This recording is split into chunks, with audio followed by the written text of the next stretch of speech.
Allen est un joueur de jeux vidéo hardcore de 30 ans qui n'a pas vu la lumière du soleil depuis des semaines à ce stade, mais qui pourrait le blâmer? Il vient de terminer un run sans coup sur Sekiro et Dark Souls en même temps. Cependant, maintenant qu'il a fini avec ça, il a besoin d'un nouveau jeu auquel jouer pour ne pas s'ennuyer. GTA 6 n'est toujours pas sorti, alors il commence à chercher en ligne un autre jeu auquel jouer en attendant, et c'est alors qu'il tombe sur un jeu qui n'a jamais de fin. Normalement, on s'inquiéterait du fait qu'un jeu s'est chargé sur son ordinateur sans permission, mais il est trop captivé pour reculer maintenant, alors il commence à parcourir la roue des paramètres pour régler la difficulté. Il veut que son expérience de jeu soit aussi traumatisante que possible, alors il pousse la difficulté jusqu'au mode enfer et choisit la classe d'invocateur non testée juste pour la rendre encore plus imprévisible. Il accepte ensuite toutes les conditions générales sans sourciller, mais il s'avère qu'il y avait une clause concernant le transport d'Allen dans un autre monde, donc la prochaine chose qu'il sait, c'est qu'il est un nouveau-né à la campagne. Une année passe ainsi, et être un bébé n'est pas aussi mauvais qu'Allen ne le pensait. Il n'a pas à travailler ni à payer de factures, et il a de bons parents aimants qui s'occupent de lui. Son père s'appelle Roden, et sa mère s'appelle Theresia, et ils semblent être un couple adorable, mais étant donné qu'Allen a réglé le jeu en mode enfer, ils vont probablement subir le traitement de la famille Wayne tôt ou tard. Après qu'Allen a été couché pour la nuit, il lève les bras et essaie toutes les phrases clés qu'il connaît dans une tentative d'ouvrir un écran de statut, car même s'il est censé être un invocateur, il n'a aucune idée de comment fonctionne l'invocation. Il décide d'essayer une dernière fois avant de s'endormir, et cette fois, quelque chose apparaît vraiment, mais cela effraie tellement Allen qu'il crie, et ses parents accourent pour vérifier ce qui se passe dès qu'ils l'entendent, alors il est obligé de cacher le livre pour l'instant. Après s'être assuré qu'Allen va bien, ses parents quittent sa chambre, et dès qu'ils sont partis, il ressort son livre. Il est tellement soulagé de pouvoir enfin voir ses stats après une année entière d'essais, et elles sont à peu près ce que l'on attendrait d'un invocateur d'un an. Ses compétences d'invocation sont toutes de bas niveau, mais le livre dit qu'elles monteront de niveau plus il les utilise, alors Allen décide d'essayer tout de suite. D'après ce qu'il peut comprendre, il n'est autorisé à invoquer que des insectes et des bêtes de rang H à son niveau actuel, mais cela semble ridiculement faible, alors il ne s'attend pas à grand-chose. Juste à ce moment, le livre se tourne vers la section des messages, et Allen découvre qu'il a reçu une lettre du dieu de la création de ce monde. Le dieu s'excuse essentiellement pour le retard dans la création du livre de statut d'Allen, mais comme la classe d'invocateur était encore en développement, il lui a fallu une année entière pour trier toute la paperasse nécessaire. Allen ne se soucie pas vraiment des excuses, mais si l'équipe de développement divine a dû se dépêcher pour finir la classe d'invocateur, alors il doit y avoir des bugs qu'il peut exploiter, alors il est impatient de les tester. Il veut d'abord invoquer un insecte, mais il se rend vite compte qu'il ne sait pas vraiment comment activer sa capacité d'invocation. Normalement, il consulterait le subreddit ou regarderait un tutoriel pour ce genre de problème, mais il n'a pas d'internet ici, alors il va devoir comprendre par lui-même. Il réfléchit pendant quelques minutes et finit par réaliser qu'il doit d'abord créer une carte de compétences d'insectes, alors il essaie, et cela fonctionne parfaitement. Maintenant, il peut enfin invoquer son insecte, mais avant qu'il ne puisse le faire, sa mère vient vérifier à nouveau, alors Allen est forcé de faire semblant de dormir. Le lendemain matin, une fois que ses parents sont occupés par leurs tâches quotidiennes, Allen ouvre son grimoire et invoque enfin la sauterelle. La pièce se remplit de tonnes de lumière vive, et au début Allen est fasciné par sa beauté, mais ensuite une sauterelle géante lui vole au visage, et il panique. Il finit par réaliser que c'est la sauterelle qu'il a invoquée, alors il essaie de lui donner des instructions, mais il s'avère que même si c'est une invocation, elle n'a que l'intelligence d'une sauterelle, alors elle ne comprend pas un mot de ce qu'il dit. Du bon côté, Allen découvre qu'invoquer la sauterelle a augmenté ses stats d'agilité et d'endurance, et il en est vraiment heureux, mais toutes ces célébrations attirent l'attention de sa mère, et une fois qu'elle trouve la sauterelle géante par terre, elle l'écrase immédiatement. Au cours des jours suivants, Allen bricole avec la capacité d'invocation d'insectes, mais il en a marre maintenant, alors il décide d'essayer ensuite l'invocation de bêtes. Il invoque une souris, et une fois de plus, le livre l'envoie voler droit sur son visage, mais Allen s'y attendait cette fois, alors il n'est pas aussi surpris. La souris vient avec ses propres buffs, mais elle est encore assez stupide, alors Allen ne peut pas vraiment lui parler. Cela dit, l'une de ses capacités s'appelle Scurry, et chaque fois qu'Allen dit à la souris de l'utiliser, elle le fait sans faute. Cela dit, la capacité de cette souris est carrément inutile, alors Allen pense qu'il devra monter le niveau de ses capacités pour invoquer des créatures plus puissantes. Son grimoire dit qu'il peut stocker jusqu'à 10 cartes d'invocation à la fois, et heureusement, les buffs de chaque invocation s'additionnent également, donc s'il cumule 10 cartes d'invocation de souris, son attaque et ses PV augmentent de 10. Cela le rend déjà plus fort que n'importe quel bébé ordinaire, mais il va devoir monter le niveau de ses compétences s'il veut devenir vraiment surpuissant. Normalement, cela ne serait pas difficile à faire, mais rappelez-vous qu'Allen a sélectionné le mode enfer parce qu'il pensait que la difficulté serait amusante? Eh bien, Monter de niveau nécessite maintenant 100 fois l'expérience normale, alors il va être coincé à Farmer pendant longtemps. Juste à ce moment, Roden revient d'une longue journée de chasse, et il est complètement couvert de sang, mais c'est bon parce que ce n'est pas son sang. Il explique qu'il vient de chasser un grand sanglier avec les autres hommes du village, et Allen semble vraiment intéressé, alors Roden lui demande s'il aimerait venir le voir. Allen accepte avec excitation, alors Roden le hisse sur ses épaules et commence à l'emmener vers le site de la mise à mort. C'est la première fois qu'Allen voit vraiment le monde extérieur, alors il profite de toutes les nouvelles vues, mais cela a pris beaucoup plus de temps pour arriver au sanglier qu'il ne le pensait, alors il a fini par s'endormir dans les bras de Roden. Une fois arrivé sur le site, Roden réveille Allen pour lui montrer le sanglier, et Allen est stupéfait parce que cette chose est absolument massive, et je ne suis même pas sûr de comment Roden a réussi à l'abattre en premier lieu. Quelques instants plus tard, les villageois à proximité remarquent que Roden est revenu, alors ils commencent tous à l'acclamer parce qu'il est le MVP du jour. Allen demande si un grand sanglier est vraiment si fort, alors Gerta explique que c'est un monstre de rancée et qu'il faut généralement au moins 20 hommes pour en abattre un, alors ils sont plutôt coriaces. Cette info est vraiment utile pour Allen car elle lui donne une référence solide sur l'écart de force entre les rangs, mais avant même qu'il puisse penser à invoquer un monstre de haut rang, Allen va devoir commencer à farmer de l'XP pour monter de niveau. 10 mois de farming intensif plus tard, Allen est enfin monté au niveau 2 en tant qu'invocateur, et cette augmentation vient avec de grands avantages, comme un boost général de ses stats, ainsi que la capacité d'invoquer des créatures de rangée et de les fusionner, mais cela nécessite beaucoup de MP, alors Allen mange précipitamment son dîner pour récupérer un peu de mana et retourne dans sa chambre pour essayer. Malheureusement, lorsqu'il ouvre son grimoire, celui-ci lui dit qu'il n'a toujours pas assez de mana pour fusionner des invocations parce que son MP maximum est trop bas, alors il semble qu'il va devoir farmer encore plus avant de pouvoir essayer quelque chose de nouveau. Lorsqu'Allen a 3 ans, il a enfin augmenté ses stats de MP suffisamment pour utiliser sa compétence de niveau 2, et avec la fonction de fusion, il est capable de créer un oiseau de rangée, qu'il nomme Chappie. La compétence principale de Chappie est l'imitation vocale, et il peut essentiellement copier n'importe quelle voix parfaitement, ce qui le rend parfait pour distraire les ennemis. Allen a également pu invoquer une grenouille et une taupe, et la seule capacité de la grenouille est de sauter de haut en bas tout en clignotant comme distraction, mais la taupe est beaucoup plus active et peut creuser un trou géant en quelques secondes. Les compétences des monstres de rangée sont beaucoup plus utiles que celles des rangs H, alors Allen commence enfin à apprécier l'expérience de jeu dans ce monde, mais il va encore falloir longtemps avant qu'il ne soit assez fort pour vraiment combattre quoi que ce soit. Et en parlant de combat, la fille de Gerta, Karina, vient chercher Allen parce qu'elle veut jouer avec lui. L'idée de jouer de Karina est de le défier en duel, et normalement ce ne serait pas un problème, mais elle est bien trop forte pour qu'Allen puisse suivre. Il a même tout donné avec ses buffs d'invocation juste pour se donner une chance, mais il n'est toujours pas de taille à la battre. À la fin de la journée, Allen et Karina rentrent à la maison, et apparemment, pendant qu'Allen farmait son XP cette année dernière, Roden et Theresia étaient occupés, parce qu'elle est à nouveau enceinte. Comme sa mère ne peut plus faire beaucoup de travail physique, Allen se porte volontaire pour aider avec la récolte pour faciliter les choses à Roden. Il est sûr de pouvoir le faire parce qu'avec tous ses buffs, il a à peu près la force et l'endurance d'un adulte maintenant, mais Theresia et Roden ne pensent pas qu'il serait juste de faire travailler leur fils, alors ils lui disent qu'il devrait se contenter de faire des tâches ménagères de base et de jouer avec Karina. Roden lui rappelle qu'il finira par grandir et devoir trouver un travail, alors il devrait profiter de son temps en tant qu'enfant tant qu'il n'a pas besoin de travailler. Allen est un peu contrarié d'avoir été refusé au début, mais ensuite il se souvient que le travail à la ferme est incroyablement éreintant, et aucun père ne voudrait forcer son enfant de 3 ans à faire ce genre de travail, alors il accepte de laisser tomber. Roden est content de voir qu'Allen comprend, mais alors qu'il continue le dîner, Theresia se souvient avoir vu Allen dans le jardin en train de lancer des pierres sur un arbre tout à l'heure, alors elle lui demande ce que c'était. Allen dit qu'il s'entraînait juste pour l'autodéfense au cas où un monstre attaquerait leur maison, mais en réalité, il essayait de voir s'il pouvait apprendre des compétences autres que l'invocation en répétant une action encore et encore, mais il n'a pas eu beaucoup de chance avec ça. Roden est impressionné par l'éthique de travail d'Allen et dit qu'il a hâte à sa cérémonie d'appréciation.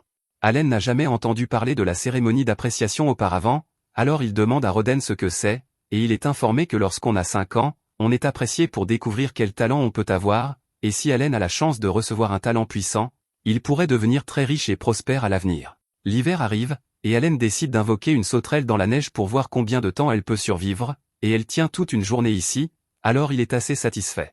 Cependant, cette satisfaction disparaît rapidement lorsque Karina sort et commence à lui demander de nouveau de se battre contre elle. Sans surprise, Allen se fait battre à plate couture, mais pendant qu'il était occupé par son duel contre Karina, il a complètement oublié la sauterelle qu'il avait invoquée, et elle finit par grimper sur la jambe de Theresia, l'effrayant tellement qu'elle finit par tomber, et tomber enceinte est grave.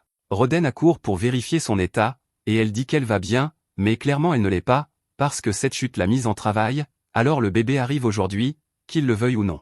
Roden dit à Karina d'aller appeler sa mère à l'aide, et une fois qu'elle arrive, elle aide Theresia pendant l'accouchement, alors au matin, la famille a un tout nouveau bébé garçon. Tout le monde est ravi, mais Allen ne sait pas ce qu'il devrait ressentir à ce sujet. Il n'est toujours pas sûr de pourquoi un jeu l'a réincarné dans ce monde, mais même si c'était inattendu, il n'avait pas grand-chose de prévu au Japon, alors il n'est pas contrarié par la façon dont les choses ont tourné. C'est pourquoi il a décidé de se concentrer uniquement sur la montée de niveau et la protection de sa nouvelle famille, parce qu'elle est ce qui compte le plus pour lui. Au printemps, puisque la cérémonie d'évaluation d'Allen approche, il demande à son père quelques détails sur son déroulement. Son père lui dit que tous les enfants doivent la subir une fois qu'ils atteignent l'âge de 5 ans, et que s'il arrive qu'il ait une compétence extraordinaire, il a une chance raisonnable d'accéder aux grandes ligues, mais malheureusement, la concurrence est féroce cette année car beaucoup d'autres enfants atteignent aussi 5 ans, et cela inclut Krena. Ils se dirigent tous vers la ville des roturiers pour subir l'évaluation, mais en approchant de l'église, Allen remarque que beaucoup d'autres roturiers ont l'air très bien apprêtés. Comparé à eux, ils portent quasiment des haillons, et maintenant qu'il y pense, il porte des haillons depuis le jour de sa naissance, donc les finances de sa famille doivent être bien en dessous de la moyenne pour ce monde, mais cela ne le dérange pas vraiment. Ils se rassemblent tous devant l'église, et alors que les prêtres sortent, ils entendent beaucoup de gens se moquer des cassos dans la foule, alors ils disent à tout le monde qu'il ferait mieux de faire attention à ce qu'ils disent. Les bénédictions sont distribuées également à tous, donc même le fermier le plus pauvre pourrait hériter d'une compétence puissante. Les prêtres disent à tout le monde d'entrer pour l'évaluation, et alors qu'ils marchent vers un autel, Allen remarque 3 statues et suppose que ce doivent être les dieux vénérés dans ce monde. L'un d'eux est Elméa, le dieu de la création, et maintenant qu'Allen y pense, Elméa était celui qui lui a envoyé cette lettre d'excuse pour le retard de développement de sa classe. Le premier à être évalué est Paloma, le fils du chef du village, et on lui dit de poser sa main sur la boule de cristal là-bas pour afficher ses stats. Paloma fait comme indiqué, et sur le mur de pierre est révélé qu'il possède la classe marchand, une nouvelle que son père est très heureux d'entendre. Allen s'attendait un peu à plus de choses, mais c'est fondamentalement la même chose que ce que fait son grimoire, la seule différence étant le fait qu'il utilise des classements par lettres au lieu de chiffres. Alors que l'évaluation continue, certains enfants reçoivent des talents forts tandis que d'autres n'en reçoivent aucun du tout, et quelques heures plus tard, les seuls restants sont Krena et Allen. Krena est la suivante, alors elle court vers la boule avec excitation et pose sa main dessus, mais elle se met soudain à briller d'une lumière intense et aveuglante. Son père craint que quelque chose n'ait mal tourné avec l'évaluation, mais il s'avère que les prêtres n'arrivent tout simplement pas à croire ce qu'ils voient. Selon l'évaluation, Krena vient de recevoir la classe de seigneur de l'épée, l'une des plus fortes qui existent, et son père est incroyablement heureux de cette nouvelle, mais elle ne comprend pas vraiment ce qu'il y a de si spécial là-dedans. Allen n'est pas trop surpris par la nouvelle car elle lui bat les fesses depuis des années à ce stade, mais c'est ensuite au tour de l'évaluation d'Allen, alors on lui dit d'approcher de l'autel. Alors qu'il touche la boule, rien ne se passe pendant quelques secondes, mais soudain, il y a un grand flash de lumière et Allen est projeté en arrière. Rodin se précipite pour vérifier son état, et après s'être assuré qu'Allen va bien, il s'approche du prêtre et lui demande quel est le talent d'Allen puisqu'il ne sait pas lire. Il s'attend à quelque chose de vraiment bien puisque le cristal a réagi fortement, mais à son choc, le prêtre l'informe qu'Allen est totalement dépourvu de talent. Allen ne peut pas croire ce qu'il entend car il sait pertinemment qu'il a un talent, mais quand il vérifie le tableau, il se rend compte que toutes ses stats sont de rang E sans exception, et il reproche à Elméa d'avoir fait un travail merdique en programmant la classe d'invocateur. Juste à ce moment, Rodin serre Allen dans ses bras part derrière pour le réconforter car il ne veut pas qu'Allen se sente mal d'être sans talent. Ils rentrent chez eux ensemble, et tout le monde le traite normalement, malgré la révélation qu'il est sans classe, et Allen apprécie à quel point sa famille tient à lui, mais il sait qu'il n'est pas vraiment sans talent. Il peut toujours utiliser son grimoire normalement, alors il suppose que ses stats de rang E doivent être dus au fait qu'il joue en mode enfer. Tous les autres enfants avaient le même âge que lui et étaient relativement égaux en force, donc leur rang doit refléter leur croissance future à mesure qu'ils monteront de niveau, donc puisqu'Allen nécessite 100 fois l'expérience normale pour monter de niveau, ses stats sont toutes bloquées au rang E, même si ses attributs réels sont assez forts. La plupart des gens seraient frustrés par ce genre de revers, mais Allen n'est pas un joueur occasionnel sale qui aime jouer au jeu pour s'amuser réellement. Il vit pour le grain écrasant, mais il ne peut s'empêcher de s'inquiéter qu'il y ait quelque chose qui cloche avec sa classe d'invocateur car au bas de son évaluation, il a vu apparaître un code d'erreur déroutant, donc il va envoyer beaucoup de réclamations aux développeurs à ce sujet. Le lendemain matin, Allen sort avec sa famille pour rendre visite à la famille de Krena, mais il remarque que son père a agi un peu bizarrement ces derniers temps. Chez Krena, ils s'apprêtent tous à célébrer l'évaluation de Krena en tant que seigneur de l'épée, mais Rodin a toujours l'air renfrogné, et Gerda dit qu'il refuse de célébrer avec lui tant qu'il ne sera pas redevenu normal. Au début, Allen se demande si Rodin est jaloux de Crenna et de sa famille, mais il sait que son père n'est pas aussi mesquin, donc il doit y avoir autre chose ici. Tous deux continuent de se disputer un instant jusqu'à ce que Gerda révèle que Rodin a mentionné rompre les liens entre leurs familles avant de s'asseoir ensemble. Rodin défend sa décision en rappelant à Gerda que Crenna est maintenant un seigneur de l'épée et que cela signifie qu'elle a pratiquement un billet garanti pour quitter ce petit servage. Elle pourrait même devenir noble si elle a de la chance, et si cela arrive, alors être proche d'une famille pauvre comme celle de Rodin ne ferait que la freiner. Gerda crie qu'il se fiche de tout ça, mais Rodin insiste en disant qu'il fait ça pour le bien de Gerda, et les deux reprennent leur dispute, mais finalement leur femme les sépare et les calme. Allen est un peu surpris de voir à quel point tout le monde était calme face à toute cette histoire, alors il demande à la femme de Gerda s'il est normal qu'ils se disputent ainsi. Elle explique que ce genre de choses arrivait tout le temps, mais qu'ils se réconciliaient toujours après. Tous les quatre sont en fait des amis d'enfance qui ont grandi dans le même village, et il y a environ 10 ans, quand on a commencé à parler de créer une nouvelle colonie, ils ont tous décidé de participer à l'effort et de travailler ensemble pour construire leur maison. Gerda et Rodin se sont beaucoup rapprochés à cette époque.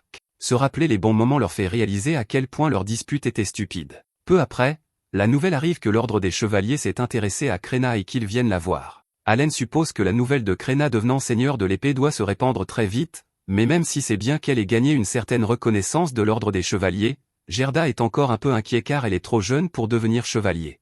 Juste à ce moment, un des enfants qui a obtenu un bon talent lors de la cérémonie d'évaluation affronte Allen et lui dit qu'en tant que perdant sans talent, il n'a pas sa place ici. Allen ne se soucie pas vraiment d'être insulté puisqu'il a toujours son pouvoir d'invocateur, mais Crenna ne supporte pas que quelqu'un s'en prenne à son meilleur ami, alors elle dit à l'enfant de reculer. Lui tranche presque le doigt avant que Gerda ne la retienne. Juste à ce moment, le chef annonce que l'ordre des chevaliers est enfin arrivé, et tout le monde est ravi car ils ont rarement l'occasion de voir les chevaliers en personne. Le chef appelle Gerda et Crenna pour qu'ils viennent se présenter au capitaine des chevaliers. Crenna est incroyablement excitée car elle a toujours voulu devenir chevalier, alors rencontrer le capitaine des chevaliers doit être un rêve devenu réalité pour elle. Allen se demande si les chevaliers vont emmener Crenna à la capitale pour l'entraîner, mais avant que le capitaine des chevaliers ne puisse dire quoi que ce soit, Gerda prend la parole et dit qu'il ne peut pas laisser partir Crenna car elle est encore trop jeune. Le capitaine dit que l'âge n'a pas d'importance car si elle est un seigneur de l'épée, alors ses compétences seraient plus que suffisantes pour qu'elle survive à l'entraînement, donc il ne devrait pas y avoir de problème. À moins, bien sûr, qu'il n'ait menti sur le fait que Crenna soit un saint de l'épée juste pour tromper l'ordre des chevaliers. Gerda assure au capitaine qu'il ne ment pas, mais il est déjà trop tard car le capitaine a décidé de mettre Crenna à l'épreuve.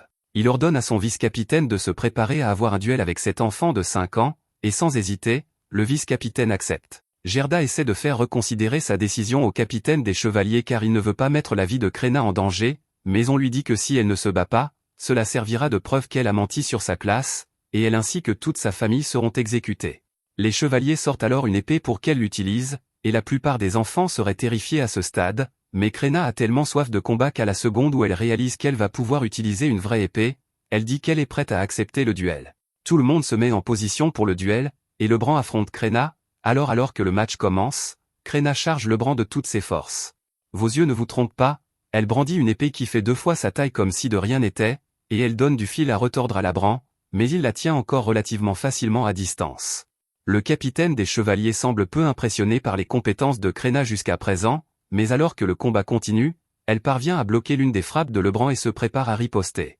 Cependant, Lebrun la propulse de l'autre côté de la rue et contre l'un des murs. Gerda est furieux de la façon dont sa fille est traitée, mais avant qu'il ne puisse faire quoi que ce soit, il est poussé au sol par les chevaliers avec Allen et Rodin quand ils essaient d'intervenir. Allen trouve cela complètement injuste car que Crenna soit un seigneur de l'épée ou non, un adulte est forcément plus expérimenté au combat qu'elle. Cependant, soudainement, Crenna se relève et une aura menaçante l'entoure. Sans dire un mot, elle lance une autre attaque totale avec une concentration laser, et cette fois elle submerge complètement Lebrun, à tel point qu'elle finit par trancher son épée en deux et lui faillit emporter la tête avec. Crenna est déçue que le combat soit déjà terminé, mais elle s'est bien amusée, alors elle remercie Lebrun d'avoir joué avec elle et s'en va, le laissant avec la conscience qu'il vient de perdre contre une enfant de 5 ans.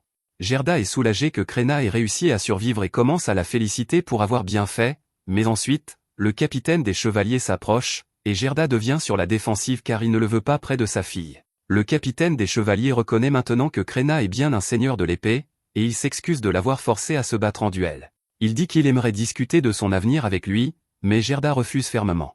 Le capitaine dit qu'il peut amener ses amis avec lui à la réunion si cela peut le rassurer, et cela rendrait Gerda un peu plus en sécurité, alors il accepte. Ils se rassemblent tous chez le chef pour le déjeuner, et Zénov s'excuse à nouveau pour sa conduite précédente. Il explique qu'il a été envoyé ici par le baron de ce territoire pour déterminer s'il y avait vraiment un seigneur de l'épée dans ce village, et les résultats sont indéniables. Zénov mentionne qu'il y a 3 ans, un saint de l'épée est né dans la famille de comptables, mais cela semble bizarre à Allen car il sait pertinemment que les saints de l'épée ne peuvent n'être que de bas statuts sociaux selon le design du jeu, donc celui-là devait être un faux.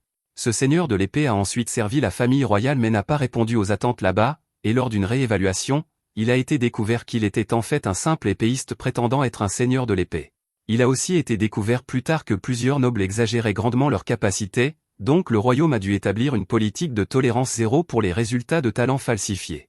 Cela dit, il est toujours vraiment désolé d'avoir fait subir à Krenna une épreuve aussi dure. Il dit à Gerda qu'il n'a pas à s'inquiéter qu'ils lui prennent Krenna car ils ne le feront pas. Ils veulent qu'elle continue son entraînement à la maison, et quand elle aura 12 ans, si elle le souhaite, elle pourra fréquenter l'académie pour devenir chevalier. 2 ans d'entraînement plus tard, Allen débloque enfin le niveau 3 de son grimoire, et il en est vraiment excité. Cette montée de niveau lui octroie la compétence améliorée, ce qui signifie qu'il peut maintenant renforcer ses invocations, et il peut également en maintenir 30 de rang F simultanément, donc les améliorations qu'il peut accumuler vont être incroyables. Il prévoit d'expérimenter avec cela plus tard, mais pour l'instant, il doit rentrer à l'intérieur pour le dîner. Concernant les nouvelles de la famille d'Allen, son petit frère va avoir 2 ans, et sa mère est de nouveau enceinte, donc il va avoir un autre petit frère, une sœur. Ses parents commencent à réfléchir à un nom pour le nouvel enfant, et à ce moment-là, Allen reçoit par hasard un message du dieu de la création, Elmia, alors il dit son nom à haute voix inconsciemment. Ses parents comprennent de travers et supposent qu'Allen suggère qu'il devrait nommer le bébé d'après le dieu de la création, ce qui est un grand interdit dans ce monde, et Allen ne peut pas vraiment expliquer pourquoi il l'a dit, alors il change rapidement de sujet et mentionne que les cicatrices de Gerta semblent avoir complètement disparu récemment. Gerta explique que c'est parce qu'il a réussi l'épreuve des dieux plus tôt dans la journée en combattant un sanglier, mais Allen n'a jamais entendu parler d'une telle chose auparavant, alors il demande ce que cela signifie, et Gerta explique que de temps en temps, après un combat, on sent son corps se régénérer et toutes ses blessures guéries, et Allen suppose que ce doit être les effets de la montée de niveau dans ce monde. Gerta est un guerrier fort, donc il doit monter de niveau assez souvent, mais quant à Allen, même si son grimoire est niveau 3, son corps est encore seulement niveau 1 parce qu'il n'a combattu aucun monstre pour l'instant, et s'il veut devenir plus fort, alors il va devoir s'engager dans le combat. Cependant, c'est plus facile à dire qu'à faire parce qu'il n'a pas le droit de quitter le village sans autorisation. La seule exception à cette règle serait les expéditions de chasse, mais dès qu'Allen essaie de soulever l'idée de rejoindre la prochaine chasse, son père le refuse parce qu'il ne veut pas qu'Allen se mette en danger. Cette nuit-là, une fois que tout le monde est endormi, Allen ouvre son grimoire pour lire le message qu'il a reçu d'Elmia, et il a déjà une bonne idée de ce dont il s'agit puisqu'il a laissé une plainte vigoureuse après la cérémonie d'appréciation. Pour faire court, Elmia s'excuse pour le bug technique qui a fait paraître Allen sans talent pendant l'appréciation, mais cela a été réparé maintenant, donc la prochaine fois qu'il sera apprécié, sa classe d'invocateur apparaîtra. Cela explique aussi que tous les rangs d'Allen apparaissent comme rang E à cause de son mode difficulté infernale, mais en réalité, il est bien plus fort que le rang E, donc une section de statistiques séparée a été ajoutée pour lui. Allen jette un œil à sa nouvelle feuille de stats, et c'est bien mieux qu'il ne le pensait. Il a un tas de stats de rang S et A, ce qui est à peu près la même chose que ce que Krenna a obtenu, donc il est satisfait des résultats de tous ses efforts. Maintenant qu'il a fini avec cela, il décide de commencer à expérimenter avec ses nouvelles capacités, et la première chose qu'il veut essayer est la compétence améliorée, alors il invoque une carte de sauterelle et utilise la compétence. Les effets de la compétence boostent directement les stats de la sauterelle, mais cela n'affecte pas les améliorations accordées à Allen par extension. Il décide d'invoquer la sauterelle pour voir à quoi ressemble une invocation boostée en personne, et alors qu'elle apparaît, elle brille pendant quelques secondes pour indiquer qu'elle a été boostée. À part cela, rien d'autre n'est vraiment différent, mais avant qu'Allen ne puisse tester autre chose, sa mère entre soudainement pour vérifier ce qu'il fait, et dès qu'elle aperçoit la sauterelle, elle panique et l'écrase. Le lendemain matin, Gerta se prépare à partir à la chasse, et pendant son absence, Allen se dirige vers l'arrière-cour pour faire un peu plus de tests avec son grimoire. Il a essayé un tas de combinaisons différentes dans une tentative de débloquer une nouvelle invocation, mais jusqu'à présent, rien ne semble fonctionner et il a terminé avec sa dernière paire de cartes viables. Heureusement, cette fois, la fusion est réussie et il reçoit une nouvelle carte, mais il n'est pas sûr qu'elle sera utile puisque sa description dit « herbe ». Du bon côté, il semble que l'invocation d'herbe lui accorde une amélioration de PM, donc il peut l'utiliser pour augmenter le nombre d'invocations qu'il peut effectuer dans la journée. Il invoque ensuite la carte d'herbe pour découvrir de quoi il s'agit, et une créature pomme sort, ce qui le laisse encore plus confus qu'avant. La pomme n'a aucune compétence de combat, mais elle possède une compétence appelée arôme, alors Allen lui demande de démontrer, et elle s'enfonce soudainement dans le sol avant de faire pousser une tige. La tige a effectivement un arôme merveilleux, mais juste à ce moment, la mère d'Allen vient vérifier ce qu'il fait à nouveau, et il essaie de faire cacher la pomme, mais elle ne semble pas écouter, donc elle finit par apercevoir la tige. Heureusement, elle pense que c'est juste une tige ordinaire, donc elle ne suspecte rien, mais Allen va quand même devoir faire un tas de tests sur cette chose pour comprendre comment elle fonctionne. Plus tard dans la journée, Allen s'entraîne avec Krena comme d'habitude, et même avec les améliorations supplémentaires de sa montée de niveau, il n'est toujours pas de taille face à sa force, mais Krena remarque qu'Allen est devenu beaucoup plus résistant. Il est surpris d'entendre cela, alors il regarde ses stats et réalise que sa stat de maîtrise de l'épée est déjà au niveau 3 grâce à tout l'entraînement qu'il fait avec Krena, et il est vraiment heureux que sa compétence s'améliore. Maintenant qu'il y pense, il a aussi récemment obtenu une invocation de chien qui a une attaque de morsure et il adorerait l'essayer, mais il ne pense pas que ce serait juste de l'utiliser sur Krena. Après cela, Allen passe le reste de la journée à lancer des pierres sur l'arbre dans l'arrière-cour dans l'espoir d'éveiller une nouvelle compétence ou autre, mais cela ne s'est pas bien passé jusqu'à présent, donc il commence à sentir que c'est une énorme perte de temps. Il n'a pas non plus eu l'occasion de faire d'autres entraînements puisqu'il doit surveiller son frère la plupart du temps. Mash dit à Allen qu'il s'ennuie de lancer des pierres sur l'arbre, alors Allen s'excuse et dit qu'ils peuvent faire autre chose après qu'il ait fait quelques répétitions de plus. Pendant qu'Allen se prépare pour ses derniers lancers, Mash remarque soudainement un tas de jeunes pousses qui poussent à côté de la maison, et il est émerveillé puisqu'il ne se souvient pas les avoir vus là hier. Ces jeunes pousses sont le résultat de l'activation par Allen d'une tonne d'invocations de pommes en même temps pour l'amélioration de PM, et grâce à l'amélioration, il est capable de restaurer complètement ses PM en 5 heures au lieu des 6 habituels, donc il peut utiliser plus de 15% de mana en plus par jour maintenant. À la tombée de la nuit, tout le monde se réunit pour le dîner comme d'habitude, mais Gerta n'est pas encore revenu de sa chasse, ce qui est vraiment étrange, surtout puisqu'il ne comptait pas s'enfoncer profondément dans la forêt aujourd'hui. Theresia est évidemment inquiète, mais elle essaie de rester optimiste quant à la situation. Cependant, tout optimisme disparaît lorsqu'elle entend les sons des chasseurs paniqués portant le corps de Rodin à la maison. Rodin a apparemment été blessé pendant la chasse aujourd'hui, et rien qu'en le regardant, il est clair qu'il a de la chance d'être en vie. Il a été frappé par une des défenses du sanglier dans le ventre, et bien que les autres chasseurs aient réussi à cautériser la plaie pour le garder en vie, il est toujours au bord de la mort. La seule raison pour laquelle il a même réussi à tenir si longtemps était grâce à l'herbe de soin qu'ils lui ont donnée sur le chemin du retour. Theresia est surprise d'entendre cela puisque l'herbe de soin est vraiment chère et elle ne comprend pas comment ils ont réussi à s'en procurer, alors Gerta explique que lorsque le capitaine des chevaliers s'est excusé pour la façon dont il les a traités, une partie des excuses était un sac de pièces d'or, c'est ce qu'ils ont utilisé pour acheter les herbes, mais ce n'était pas suffisant pour guérir complètement Rodin. Les autres chasseurs se mettent tous à crier que toute cette histoire est la faute de ces roturiers, mais tout ce bruit réveille Mash et le fait pleurer, alors Allen le ramène au lit, et le reste des chasseurs décident de partir pour donner à la famille un peu de paix et de calme pour l'instant. Une fois que tout le monde est calmé, Allen demande ce qui s'est passé et si un roturier est vraiment à blâmer pour tout cela.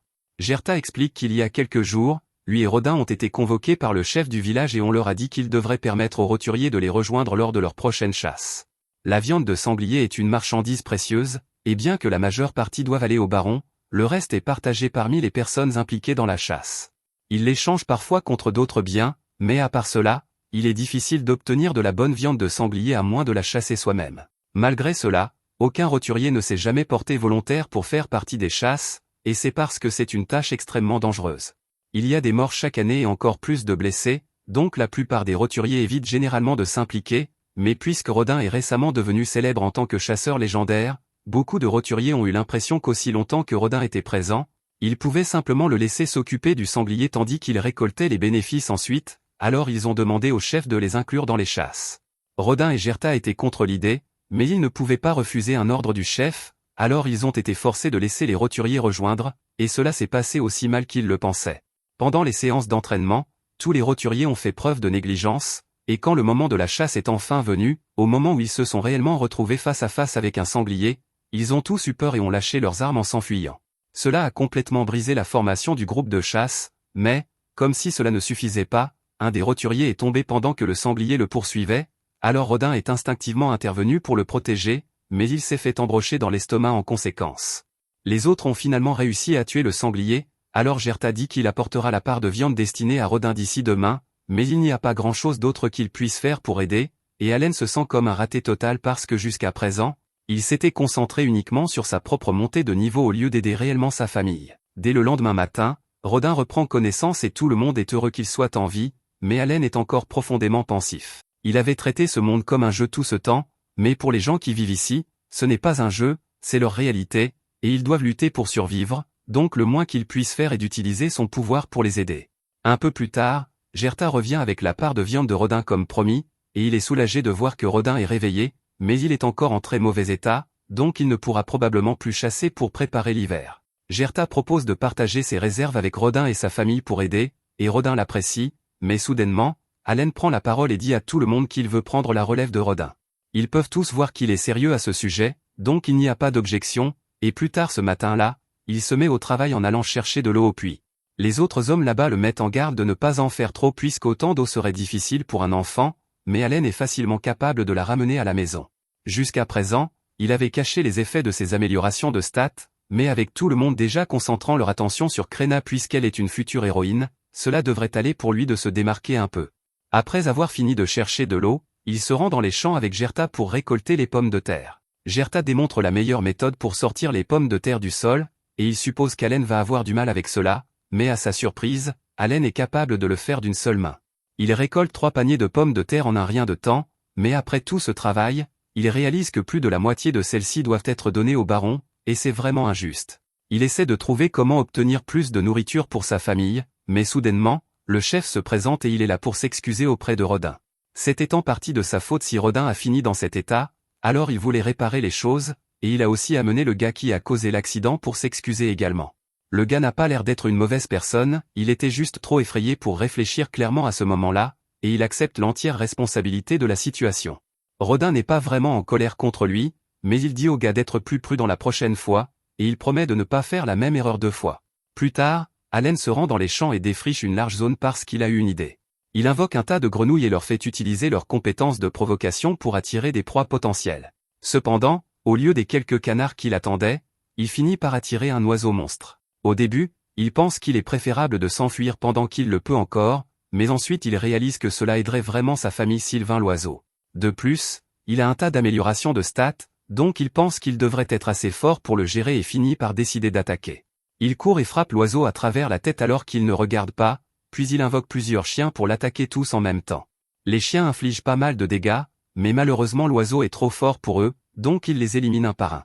Il se lance ensuite après Allen, et puisque ses invocations ont toutes été vaincues, il a perdu la majorité de ses améliorations également, donc il est en grave danger ici. Il doit agir rapidement s'il ne veut pas finir en nourriture pour oiseaux, donc quand il en a l'occasion, il invoque 2 sangsues qui commencent à sucer le cou de l'oiseau.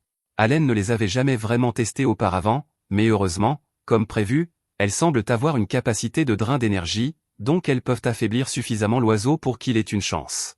Une fois libéré, Allen invoque encore plus de sangsues et de loups, et grâce à leurs efforts combinés, il est enfin capable de porter le coup final et de vaincre le monstre. Allen a du mal à y croire puisque c'est sa première victime, mais son grimoire confirme que l'oiseau est bien mort, et il a même reçu 100 XP en récompense.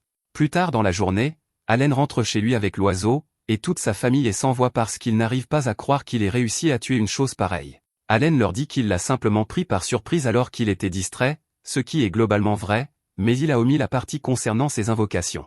Gerta commence à inspecter le cadavre de l'oiseau parce qu'il se demande comment Allen a réussi à le battre avec juste une épée en bois et quelques pierres, mais alors il remarque des marques de morsure sur l'oiseau et interroge Allen à leur sujet.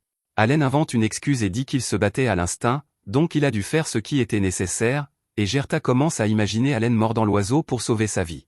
Mais quelle que soit la manière dont il s'y est pris, c'est quand même un exploit impressionnant, donc il le félicite pour ce bon travail. Il propose même d'aider Allen à saigner et à sécher la viande puisque c'est sa première fois, donc ils se dirigent ensemble vers l'étendoir. L'Albaïron pèse environ 60 kg, mais une fois vidé de son sang, il tombe à environ 20 kg, et seulement environ la moitié de la viande de l'oiseau est réellement comestible. Cela dit, les ailes rapportent une jolie somme, et il y a bien une pierre magique, mais en fin de compte, ils doivent quand même enseigner la plus grande partie au supérieur. Allen pense que toute cette histoire de taxe de 60% sur toute la nourriture est vraiment injuste, et Gerta est d'accord avec lui, mais ils ne peuvent rien y faire. Du moins, c'est normalement le cas, mais puisque la situation d'Allen est un peu unique, il pourrait peut-être faire culpabiliser, je veux dire, négocier, le chef pour qu'il leur permette de garder plus que d'habitude. Un peu plus tard, Allen et Gerta se rendent au bureau du chef pour lui parler de l'oiseau qu'Allen a attrapé, et le chef est très content. Mais alors Gerta suggère qu'Allen ne devrait donner que les ailes comme taxe et garder le reste pour lui. Cela prend le chef au dépourvu, et il essaie d'expliquer qu'ils ne peuvent pas faire ça parce que le baron a demandé plus de nourriture que d'habitude cette année. Mais alors Gerta rappelle au chef que la seule raison pour laquelle Allen a été forcé de sortir chasser était à cause de sa demande déraisonnable qui a conduit à la blessure de Rodin.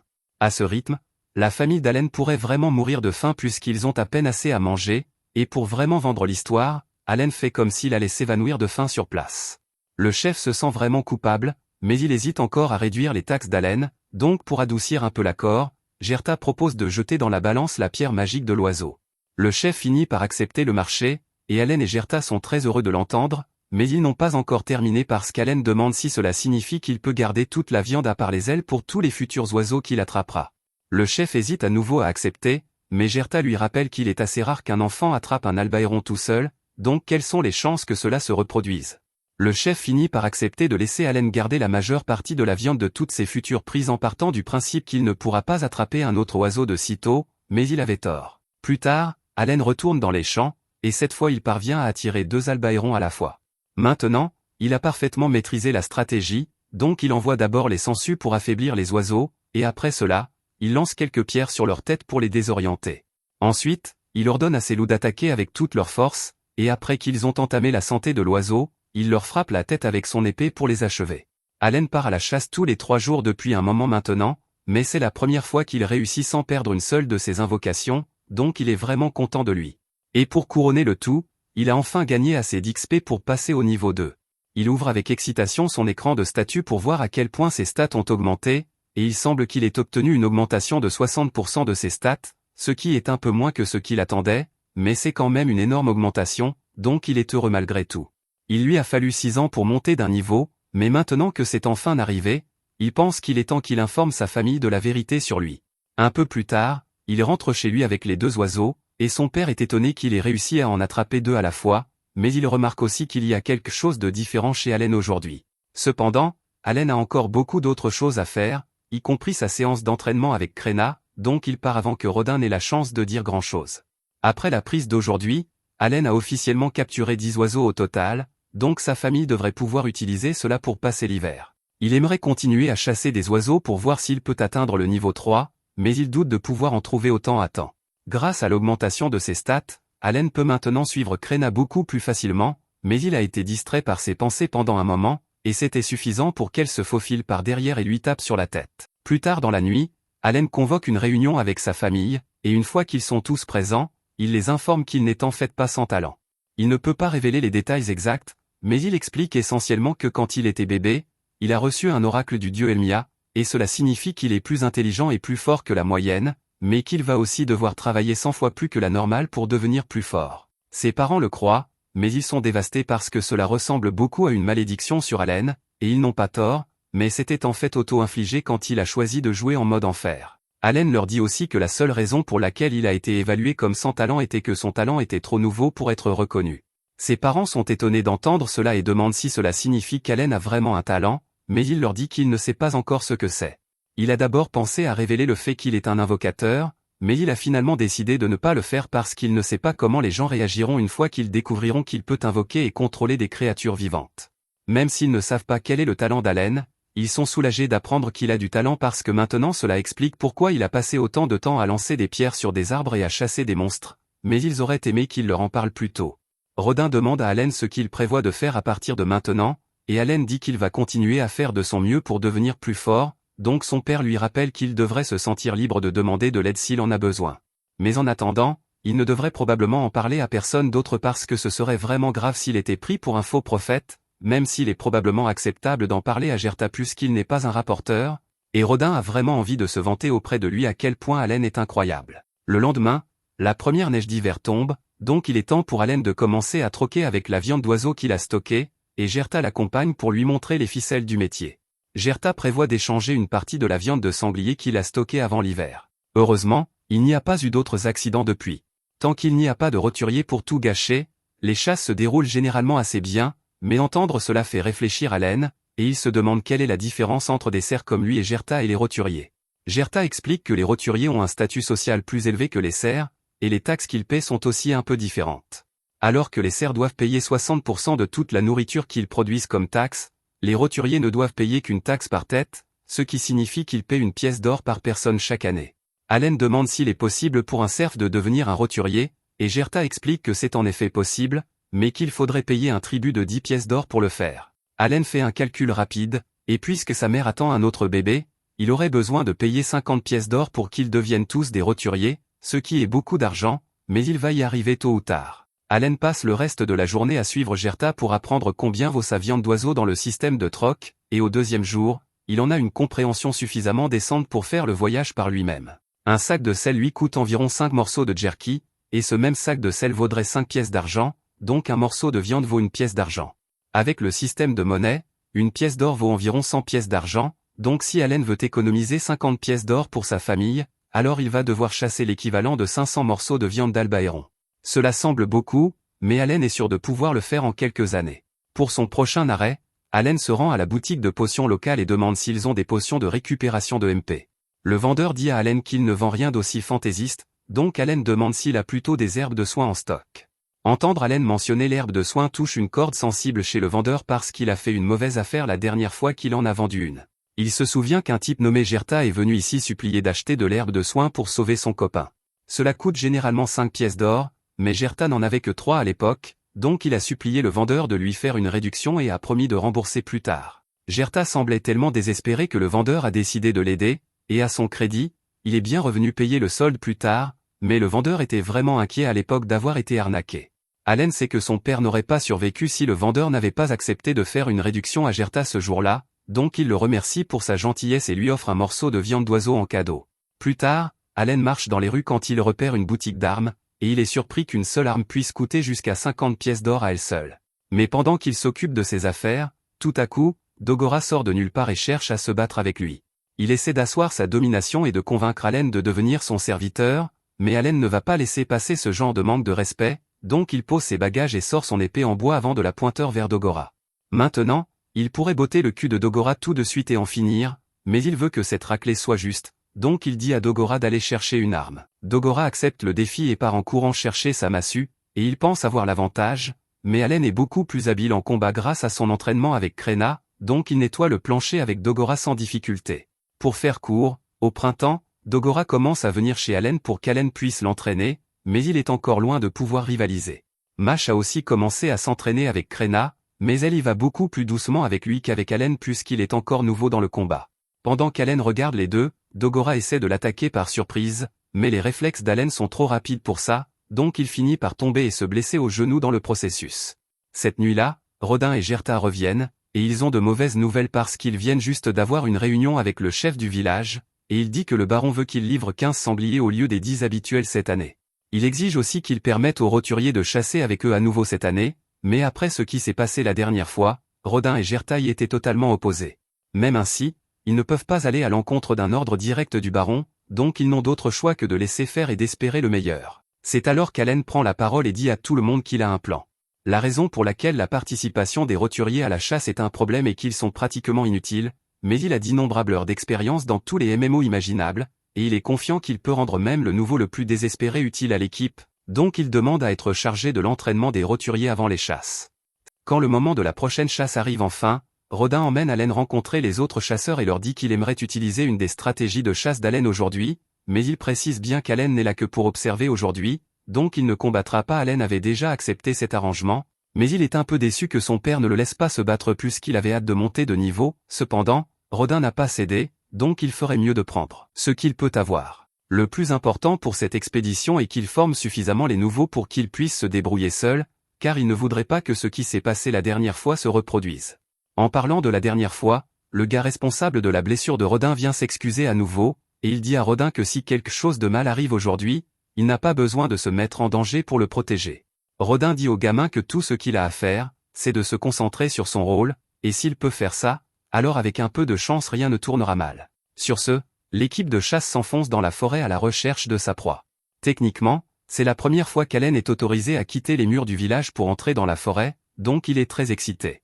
Une fois dans la forêt, Gerta rappelle le plan à tout le monde et leur dit de prendre leur position. Quelques nouveaux servent d'appât pour attirer un sanglier, et une fois que le sanglier sort des broussailles en chargeant, il est intercepté par Gerta et son équipe.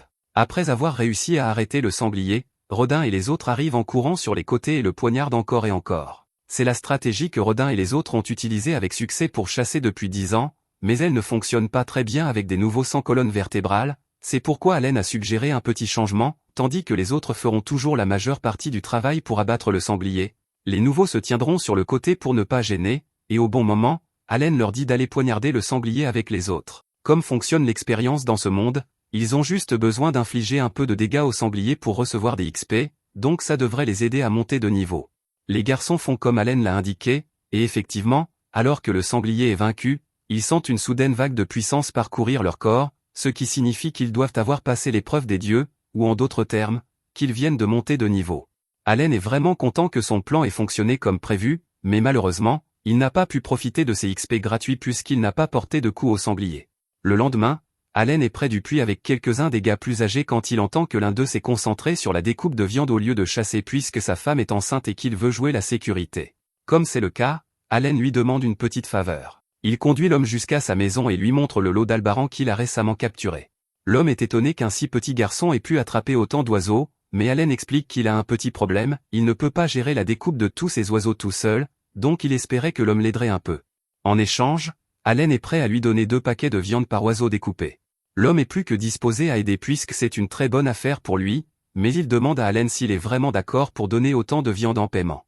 Allen l'assure que c'est bon, et la raison pour laquelle il est d'accord, c'est que ces oiseaux ne font pas partie des réserves de nourriture de sa famille. Allen a attrapé ces oiseaux spécifiquement pour pouvoir les vendre et gagner les 50 pièces d'or dont il a besoin pour élever le statut de sa famille. Plus tard dans la journée, Allen est de retour dans la forêt avec le groupe de chasse, et ils ont quelques nouveaux supplémentaires avec eux aujourd'hui.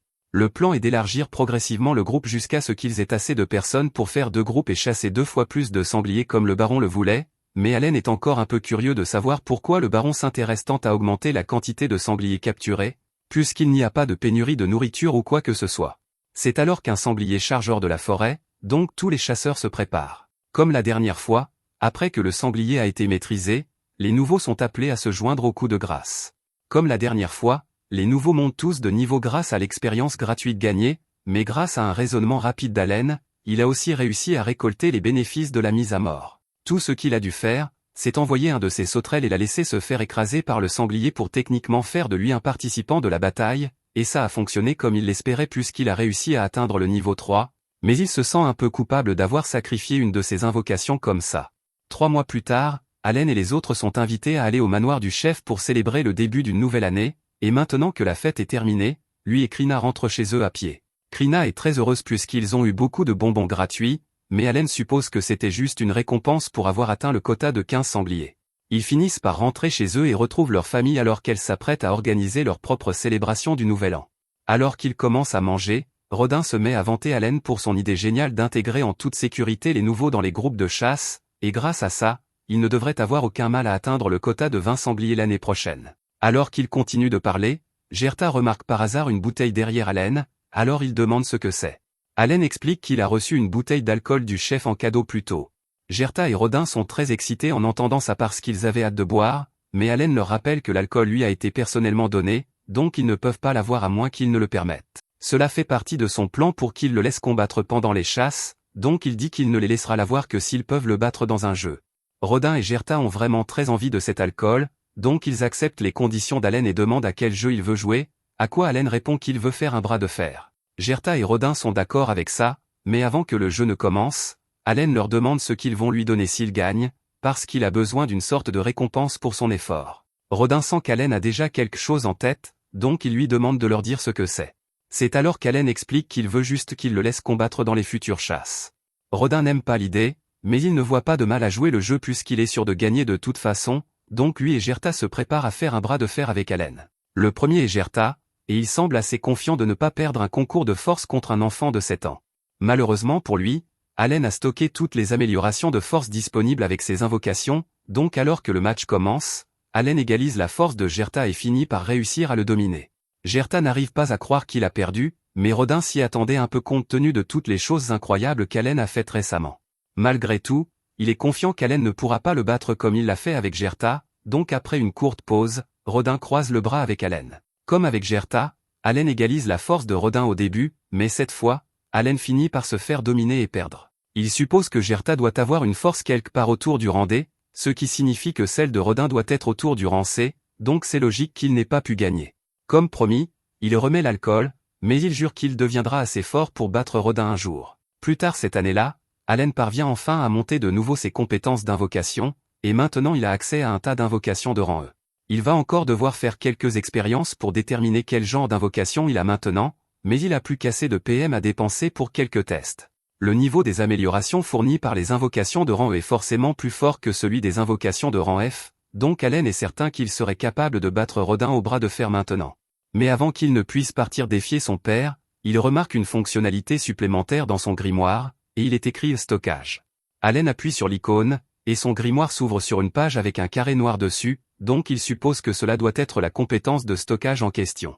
Il décide de la tester en lançant une pierre à l'intérieur pour voir à quelle profondeur ça va, mais après que la pierre soit entrée, il ne l'entend pas toucher le fond. Il tend la main à l'intérieur pour voir s'il peut sentir l'intérieur de l'espace de stockage, et alors qu'il fait ça, il obtient une image mentale de la pierre qu'il a lancée plus tôt. Il décide d'essayer de jeter encore plus de choses à l'intérieur, en gros, tant que ça peut passer par l'ouverture du livre, il n'y a pas de limite à ce que l'espace peut stocker.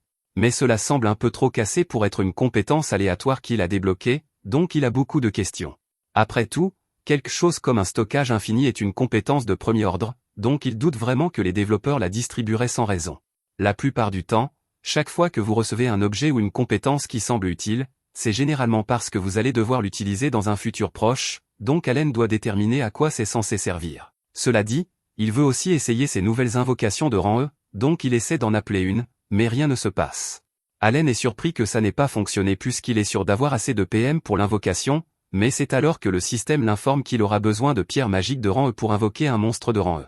Il n'avait aucune idée qu'il aurait besoin de pierres magiques pour ça, mais par chance, il se trouve qu'il a une réserve de pierres magiques obtenue en tuant quelques monstres lapins autour du village.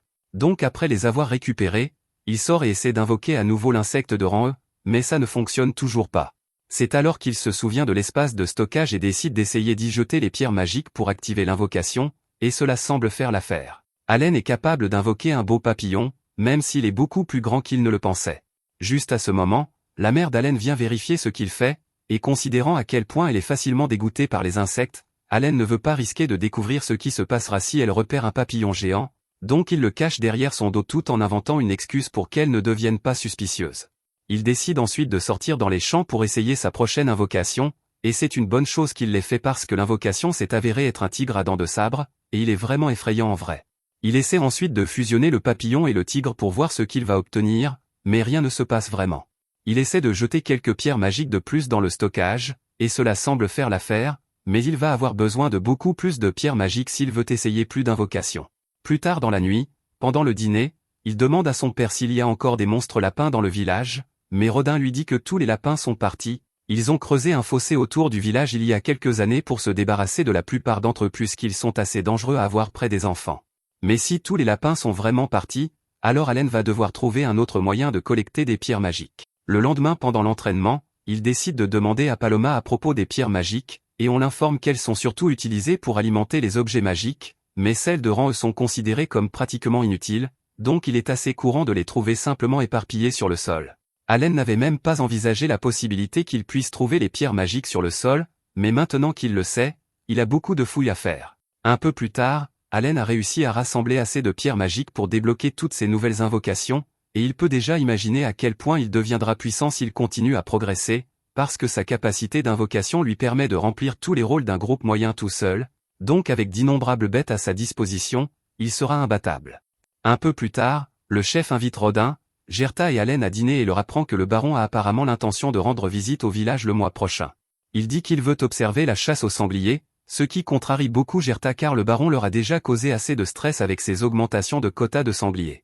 Rodin dit qu'il n'a aucun problème à ce que le baron observe les chasses, mais il ne comprend pas pourquoi Allen a été appelé pour transmettre une telle nouvelle, et c'est alors que le chef révèle qu'il espérait en fait qu'Allen serve de guide au baron pendant son séjour en ville. Allen n'aime pas personnellement l'idée de devoir divertir le baron, mais au rythme où il va, il lui faudra près de 10 ans pour chasser assez d'oiseaux et faire accéder sa famille au statut de roturier, et c'est bien trop long.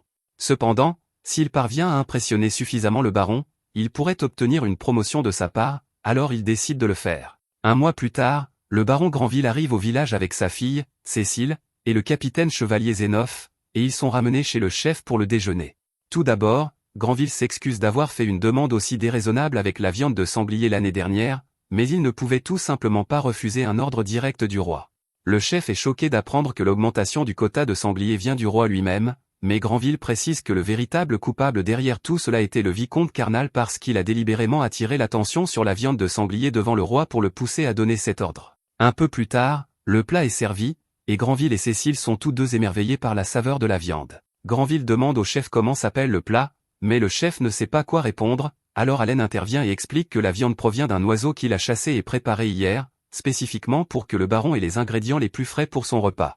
Granville est impressionné par les bonnes manières d'Haleine, alors il demande s'il est le fils du chef, mais Zénophe se souvient de l'avoir rencontré lors de son dernier passage au village et le reconnaît comme le fils de Rodin, le célèbre pourfendeur de sangliers.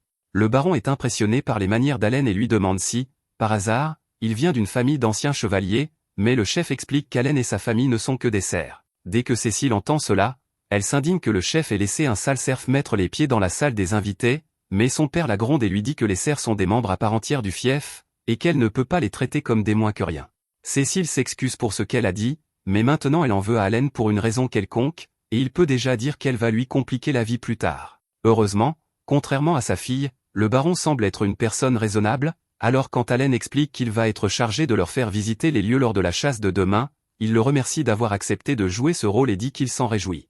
Zénophe mentionne que si le quota de 20 sangliers s'avère trop difficile à gérer pour eux, il peut faire prendre en charge les chasses par ses chevaliers, et Granville pense que c'est une bonne idée car il ne veut pas les surcharger, mais Haleine intervient et leur dit que ce ne sera pas nécessaire car ils sont plus que capables d'atteindre le quota par eux-mêmes. Le lendemain matin, la calèche du baron a été préparée, et il confie à Zénophe la protection de Cécile en cas de problème durant l'expédition.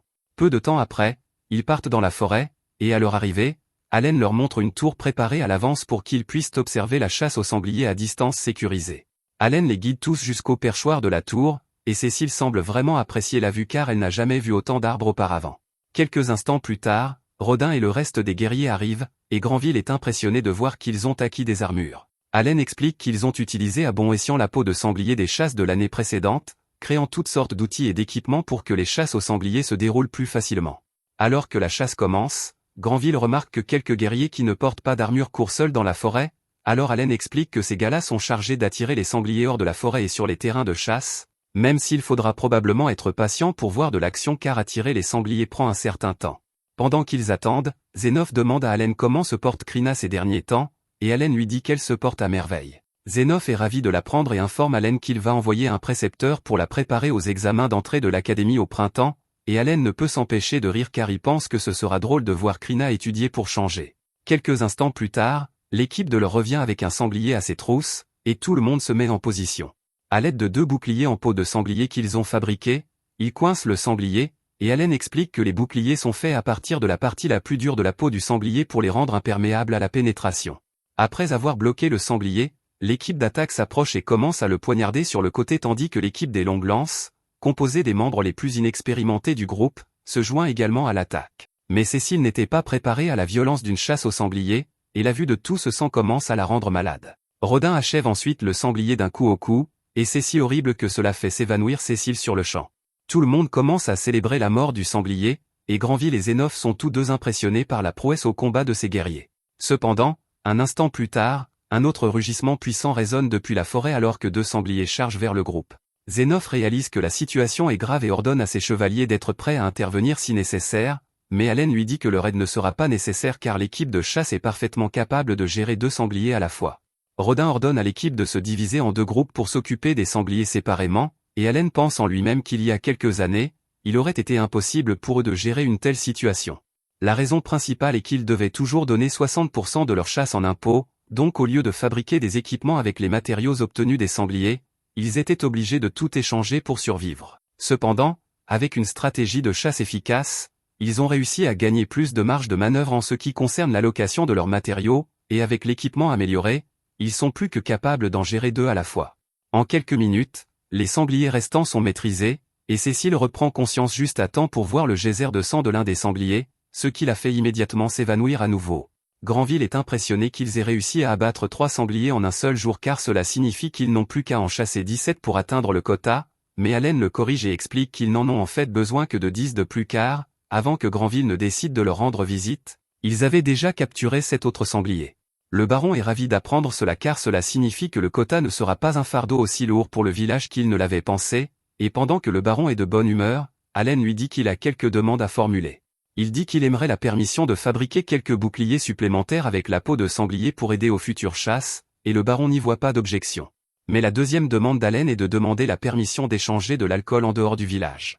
Là encore, le baron n'est pas nécessairement opposé à l'idée, mais il se demande pourquoi Allen demande spécifiquement de l'alcool. Allen explique que le quota les obligeant à chasser plus de viande qu'ils ne l'auraient fait autrement, on craint que l'afflux de viande supplémentaire n'entraîne un effondrement de la valeur globale de la viande localement, c'est pourquoi il souhaite la permission d'en échanger une bonne partie contre de l'alcool pour remonter le moral. Granville ne voit aucune raison de s'y opposer, alors il accepte les demandes et dit à Allen qu'il a fait un travail merveilleux en tant que guide aujourd'hui. Alors qu'il s'apprête à partir pour la journée, Cécile, qui avait été silencieuse pendant la majeure partie de la chasse, crie après Allen et lui dit de ne pas prendre la grosse tête simplement parce que son père l'a un peu complimenté. Mais ce faisant, elle manque de tomber de son cheval, ce qui ruine complètement l'attitude intimidante qu'elle essayait d'adopter. Un peu plus tard, Allen, Rodin et Gerta sont tous convoqués au manoir de Granville, et Granville leur dit qu'il a été tellement impressionné par leur performance l'autre jour qu'il souhaite leur offrir une récompense. Allen est excité car il devine déjà ce qui va arriver, et quelques instants plus tard, Granville déclare que Rodin et Gerta, ainsi que toute leur famille, se verront accorder le statut de roturier. Rodin et Gerta n'en croient pas leurs oreilles car ils ne s'attendaient jamais à ce qu'une telle chose arrive, et Allen est fou de joie parce que maintenant il peut garder tout l'argent qu'il économisait, et il est autorisé à quitter le village sans permission désormais. La première chose qu'il prévoit de faire est de se rendre aux montagnes du Dragon Blanc dès qu'il en aura l'occasion. Granville ajoute également que tous ceux qui ont participé aux chasses au cours des 10 dernières années recevront la même promotion, il demande donc à Rodin et Gerta de fournir une liste de toutes les personnes éligibles. Après tout ce que Granville a vu, il sait qu'il ne devrait y avoir aucun problème pour atteindre les exigences du quota, il dit donc qu'il peut retourner dans la capitale et être tranquille. Cependant, son majordome lui rappelle qu'il y a en fait encore une chose qu'il doit faire. Granville avait failli l'oublier, mais le roi semble vouloir utiliser le village de Quirina comme exemple pour les autres villages du royaume car ils s'en sortent si bien dernièrement, il demande donc à Rodin de lui raconter l'histoire de la façon dont les chasses ont commencé. Rodin a l'air un peu mal à l'aise après avoir entendu cela, alors Gerta explique à Granville que l'histoire du village est un sujet un peu sensible pour Rodin, il propose donc de relater les détails à la place de Rodin. Gerta explique qu'il y a environ 13 ans, une centaine de serfs se sont installés sur ces terres dans le cadre du décret de défrichement du roi, et ils ont travaillé dur pendant 3 mois pour rendre l'endroit habitable. Mais juste au moment où les choses commençaient enfin à s'arranger pour eux, ils ont été attaqués par un sanglier géant, qui a détruit toute la nourriture qu'ils avaient stockée pour l'hiver. Il n'y avait aucun moyen de survivre jusqu'à l'année suivante s'ils ne faisaient rien, alors Rodin a suggéré qu'ils essaient de chasser le sanglier pour sa viande, et tout le monde était d'accord avec lui. Ils n'avaient ni armes ni équipement à l'époque, ils ont attaqué le sanglier avec seulement des pelles et des houes, et miraculeusement, ils ont finalement réussi à le vaincre. Granville est impressionné par l'histoire, mais il ne comprend pas pourquoi Rodin est si sensible à ce sujet car il semble que son initiative soit ce qui a conduit aux chasses aux sangliers qui ont fait prospérer le village. Cependant, Gerta l'informe que lors de cette chasse, l'un des amis proches de Rodin est mort, et Rodin s'en est toujours voulu depuis. Granville comprend ce que Rodin doit ressentir, et pour se faire pardonner d'avoir évoqué un souvenir aussi douloureux, il dit à Rodin qu'il est autorisé à faire n'importe quelle demande. Allen trouve cela formidable et dit à Rodin qu'il peut demander de l'alcool de haute qualité, mais à la place, Rodin demande au baron de permettre à Allen de travailler dans son domaine, ne serait-ce que comme simple garçon de salle. Allen panique intérieurement en entendant cela parce que s'il est employé au domaine du baron, il aura encore moins de liberté qu'il n'en a déjà, il espère donc que le baron refusera la demande de Rodin. Mais à son grand dam, Granville dit en fait qu'Allen est trop bien pour être un simple garçon de salle, il l'emploiera donc comme un serviteur à part entière du domaine. Cécile est scandalisée par cette nouvelle car elle n'arrive pas à croire qu'un sale serf soit autorisé à entrer dans le manoir, mais son majordome lui rappelle qu'Allen n'est plus un serf car il vient d'être promu roturier. Allen veut vraiment trouver un moyen de se sortir de là, mais Rodin a l'air vraiment content de tout cela, donc il se sentirait mal de tout gâcher en refusant l'offre. Le lendemain, Allen s'habille pour son premier jour en tant que serviteur au domaine du baron, et bien que sa famille soit heureuse pour lui, elle est aussi vraiment triste de le voir partir. Crina est particulièrement contrariée de ne plus revoir Allen, alors Allen suggère qu'il s'entraîne une dernière fois au combat avant son départ, ce qui semble la réconforter. Alors que leur combat commence, tout le monde regarde, s'attendant à ce que Crina domine Allen comme d'habitude. Mais cette fois, Allen a investi tous ses points d'amélioration dans l'agilité, ce qui l'a rendu assez rapide pour suivre et même distancer Crina, malgré le fait qu'elle soit une épéiste de génie. Finalement, Allen remporte le duel en plaçant son épée contre le cou de Krina, et elle est sous le choc car c'est la première fois qu'elle perd. Mais Allen dit qu'ils peuvent considérer cela comme un match nul, et ils auront une revanche à l'avenir pour décider du véritable vainqueur. Le moment vient bientôt pour Allen de partir, alors tout le monde commence à faire ses adieux, et même Dagora apparaît pour offrir un couteau à Allen en cadeau avant qu'il ne quitte le village. Après cela, les parents d'Allen raccompagnent tous deux Allen à la porte du village, et en chemin, Rodin dit à Allen qu'être serviteur n'est que la première étape pour lui, et s'il travaille dur, il s'élèvera certainement dans la vie. Ils arrivent finalement à la porte, où le chef a déjà préparé une calèche pour ramener Allen, Cécile et le baron à la ville. L'ambiance est un peu gênante dans la calèche car Cécile ne veut même pas le regarder et il n'a rien à dire à Granville, mais il va trouver un moyen de faire fonctionner les choses. Ainsi, la vie d'Allen en tant que serviteur dans le manoir du baron commence officiellement, et comme il a un âge similaire à celui de Cécile, on le charge de s'occuper d'elle, ce qui signifie essentiellement qu'il doit obéir à toutes ses exigences, aussi déraisonnables soient-elles. Par exemple, elle demande à Allen de la porter sur ses épaules pour qu'elle puisse attraper des fruits en haut d'un arbre, mais après avoir cueilli le fruit, elle se rend compte qu'il a un goût affreux et blâme Allen de ne pas l'avoir prévenu plus tôt. Ce n'est pas une mauvaise personne, mais elle est vraiment agaçante à supporter toute la journée, même si Allen ne peut rien dire à ce sujet car ce serait irrespectueux. Elle dit à Allen d'aller lui acheter de délicieux fruits au marché, et Allen accepte de le faire, mais juste à ce moment-là, il remarque un immense vaisseau volant au-dessus de lui, et il est stupéfait car il n'avait aucune idée que ce monde avait des choses comme ça. Cécile ne comprend pas pourquoi Allen est si choqué et lui demande si c'est la première fois qu'il voit un vaisseau aérien magique, mais Allen n'en a vraiment jamais vu auparavant, alors elle décide de le laisser tranquille et lui rappelle simplement d'acheter les fruits pour elle une fois qu'il aura fini ici. Le lendemain matin, Allen se réveille dans son logement, et même si cela ressemble à une vieille chambre sous les combles, eh bien, en fait, c'est un vieux grenier, c'est quand même un peu mieux que l'ancienne chambre d'Allen. Il a utilisé ses compétences d'invocation pour faire pousser des plantes herbacées avec un arôme qui favorise la récupération, donc il commence toujours ses journées en se sentant frais et énergisé. Cela dit, il a encore très faim, alors il décide de descendre prendre le petit déjeuner. Dans la salle à manger, tous les autres serviteurs sont déjà en train de manger, et au cours des derniers jours de travail ici, Allen a appris à bien les connaître, en particulier le chef des serviteurs, Rickle. Quand Rickle voit Allen, il lui demande s'il s'entend bien avec Cécile, et Allen dit oui, mais Rickle peut voir sur son visage qu'elle a été dure avec lui. Il explique que Cécile n'en demande tant que parce qu'il est un serviteur plutôt qu'un garçon d'entrée, mais Allen n'a aucune idée de la différence. Rickle explique que les serviteurs de la famille sont divisés en rangs supérieurs et subalternes, mais ils sont tous toujours techniquement considérés comme faisant partie de la famille. Cependant, les garçons d'entrée sont différents car ils ne sont que des aides temporaires de la famille, donc ils ne sont pas considérés comme des membres de la famille. Allen est surpris car il n'avait aucune idée que devenir serviteur ici faisait de lui un membre de la famille, bien que maintenant qu'il y pense, cela explique pourquoi son père était si ravi quand le baron a fait l'offre. Plus tard dans la journée, Allen et quelques autres serviteurs servent le petit déjeuner à la famille du baron, et la femme du baron est assez impressionnée par les bonnes manières d'Allen, malgré ses humbles origines. Le baron est également impressionné qu'Allen soit si compétent malgré le fait qu'il soit sans talent, et bien que la partie sur le fait qu'il soit sans talent ne soit pas vraie, Allen décide de simplement suivre le mouvement. Dès que Cécile découvre qu'Allen est sans talent, elle commence à se vanter d'avoir le talent de magicienne et que son frère aîné a le talent de guerrier, mais le père de Cécile lui crie d'arrêter de se vanter du talent devant son frère parce que c'est un sujet sensible pour lui. Thomas, le jeune frère de Cécile, s'est toujours senti inférieur parce qu'il n'a pas de talent, donc entendre Cécile se vanter ainsi la fait pleurer, et Cécile se sent vraiment coupable de l'avoir contrarié, mais elle trouve quand même un moyen d'en blâmer Allen. Plus tard, Allen a l'après-midi de congé, alors il décide d'aller en ville, et son premier arrêt est la guilde des aventuriers car c'est son objectif numéro 1. Il s'approche du comptoir d'accueil et demande à la réceptionniste s'il peut s'inscrire comme aventurier ici. Elle explique qu'elle peut l'aider à s'inscrire, mais d'abord, elle doit lui demander son âge. Allen l'informe qu'il a 8 ans, mais malheureusement, elle lui dit que l'âge minimum pour s'inscrire comme aventurier est de 12 ans, donc il n'est pas autorisé à le devenir. Allen est dévasté d'apprendre cela car il ne veut pas devoir continuer à être serviteur pendant 4 ans, mais comme il n'y a rien d'autre à faire pour aujourd'hui, il décide de se diriger vers le tableau des avis pour recueillir des informations. Au tableau, il remarque toutes sortes de monstres avec différents rangs affichés avec des primes, mais quelques instants plus tard, un aventurier nommé Rêvant s'approche de lui et dit « Ce n'est pas un endroit pour un gamin comme toi, tu ferais mieux de partir ». Allen s'excuse et accepte de partir, mais avant de le faire, il demande à Rêvant pourquoi les primes sont organisées de cette façon. Rêvant explique que les monstres deviennent plus forts à mesure qu'on s'éloigne de la ville, donc naturellement, certains des monstres les plus puissants se trouvent dans la montagne du dragon blanc. Allen remarque alors une très vieille prime au mur pour le dragon blanc, Alors il demande pourquoi personne ne l'a encore honoré, même si la récompense est si bonne. Rêvant explique que le dragon blanc est tout simplement trop fort pour que quiconque puisse le battre, mais il y a énormément de mithril qui poussent dans cette zone, donc il y a encore énormément de demandes pour cela, et la prime ne cesse d'augmenter. Toutes ces informations étaient vraiment utiles, alors Allen remercie Rêvant et poursuit son chemin.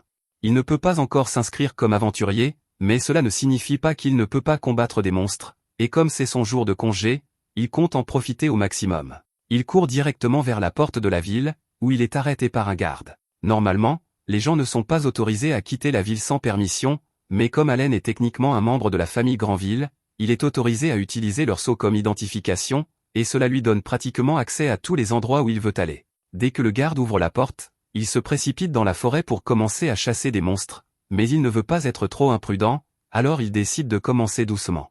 Comme les monstres deviennent plus forts plus on s'enfonce dans la forêt, il ne marche que quelques kilomètres pour que les monstres de la zone aient une moyenne de randée.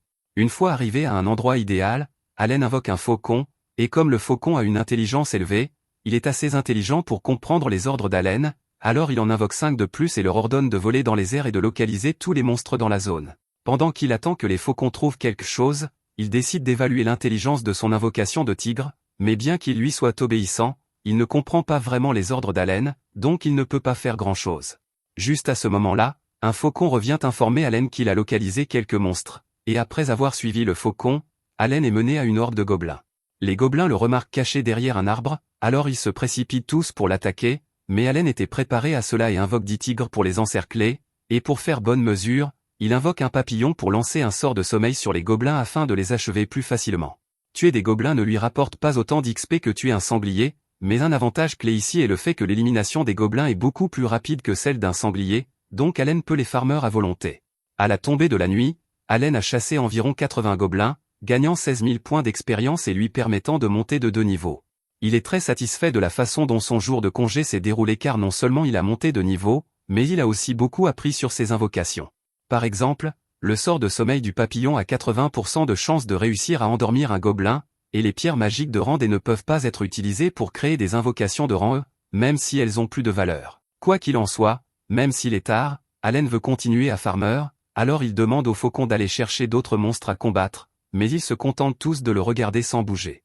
Allen demande ce qui ne va pas, et c'est alors qu'il découvre que les faucons ne voient pas bien la nuit, donc ils ne pourront plus explorer les monstres pour lui. C'est une énorme déception pour Allen car il voulait encore chasser un peu plus, mais il a des problèmes plus importants à régir maintenant car il comptait sur les faucons pour l'aider à retrouver son chemin vers la ville, et s'il ne voit rien dans le noir, cela signifie qu'il est pratiquement perdu dans les bois. Mais il ne peut pas passer la nuit ici, alors il est obligé de tâtonner dans le noir jusqu'à ce qu'il rentre finalement chez lui. Un mois plus tard, Allen commande à un forgeron de lui fabriquer 3 boules de métal car il cherchait un moyen de rendre sa compétence de lancer de pierre plus efficace, et celles-ci sont parfaites, donc après avoir payé les boules, il les jette dans son stockage de grimoire. Au cours du dernier mois, Allen est allé chasser 4 fois, et grâce à ses sessions fructueuses de farming d'XP, son niveau est monté jusqu'à 12, donc il sent enfin qu'il progresse. Plus tard dans la nuit, il retourne au domaine Granville, mais dès qu'il entre, il est pris à partie par Siba et on lui dit que le baron veut lui parler. Allen se rend au bureau du baron pour le rencontrer, et il commence à faire l'éloge d'Allen car depuis son arrivée, les autres au manoir n'ont eu que de bonnes choses à dire sur lui. Cependant, le baron est un peu inquiet de ce qu'Allen fait pendant ses jours de congé car on lui a dit qu'Allen partait tôt le matin et ne revenait que tard dans la nuit. Bien sûr, le baron dit à Allen qu'il n'a pas d'ennui car il est libre de faire ce qu'il veut de ses jours de congé, mais il veut juste avoir une idée de ce qu'Allen fabrique. Allen comprend pourquoi le baron pourrait être soupçonneux de son comportement, alors il décide d'être complètement honnête et explique qu'il a chassé dans la forêt pendant ses jours de congé. Le baron demande pourquoi Allen fait cela, alors Allen explique qu'en tant que fils d'un chasseur comme Rodin, il est simplement naturel pour lui de vouloir chasser aussi. Le baron ne peut pas contester cela, alors il dit à Allen qu'il est libre de continuer à chasser autant qu'il le veut, mais il y a une condition. Siba suppose qu'Allen doit chasser des lapins de rang E puisqu'il ne sait pas qu'il est assez fort pour gérer des gobelins de rang D, alors il dit à Allen qu'il ne peut pas vendre la viande qu'il attrape aux bouchers locaux car cela pourrait causer un scandale si cela devenait public. Au lieu de cela, Siba propose que le domaine achète toute viande chassée par Allen à une pièce d'argent par lot, ce qui est plus élevé que le taux du marché actuel. Allen est ravi de cette nouvelle, d'autant plus que, jusqu'à présent, il jetait toute la viande qu'il ramassait, donc cela lui donnera l'occasion de gagner un peu d'argent supplémentaire. 6 mois plus tard, Allen est dans la forêt pour l'une de ses chasses hebdomadaires, et aujourd'hui il prévoit de tuer au moins 100 gobelins et quelques lapins à cornes à ramener au manoir. Juste à ce moment-là, un de ses faucons revient, et il suppose que cela doit signifier qu'il a trouvé plus de monstres, mais un instant plus tard, le reste des faucons revient également, et ils semblent tous agir assez étrangement, donc Allen réalise que quelque chose doit clocher. Il décide de suivre les faucons même s'il n'a aucune idée d'où ils le mènent, mais un instant plus tard, il tombe sur Rayvan et son groupe en grande difficulté contre une horde de gobelins.